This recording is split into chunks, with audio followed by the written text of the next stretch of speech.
Study advice එක මම හොයාගත්තේ මගේ යාළුවෙක්ගේ මාර්ගයෙන්. එයාත් මෙතන ඉඳලා රට ගිහිල්ලා තියෙන්නේ. ඉතින් ඒක ප්‍රතිඵලයක් විදිහට මට දැන් වීසා එක මට ඇවිල්ලා තියෙනවා.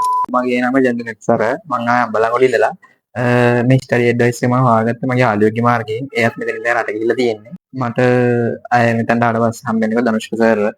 ඊට පස්සේ ඒ වැඩ ගැන කතා කරලා ඊට පස්සේ ධනුෂ්ක සර්වි හනුවේෂන් මට ගොඩක් උදව් කරා. මේ තියෙන මට හම්බෙච්ච වීසා එක දින 56ක තුලද මට මගේ වීසා එක හම්බුණා. මම දැන් රෂියන් යන තමයි ඉන්නේ. ගිහිල්ලා යන්න යුනිවර්සිටි එක තමයි වොරොනින්ස්කි ස්ටේට් යුනිවර්සිටි එකට. ඉතින් මට මුල් අවුරුද්දේ භාෂාව ගැන ඉගෙන ගන්න තමයි තියෙන්නේ. ඊට පස්සේ මම ඩිග්‍රියක් කරන්න තමයි බලාපොරොත්තු වෙන්නේ. ඔයාලත් රට යන්න ඕන නම් මෙතනට එන්න ස්ටඩි ඇඩ්වයිස් එකෙන් ඔයාලට අවශ්‍ය මාර්ගය පෙන්වලා දෙනවා. ඉතින් ධනුෂ්ක සර් තමයි මෙතන මට ගොඩක්ම උදව් කරේ. ඒ වගේම හනීෂා මිසුත් මට ගොඩක් උදව් කරා.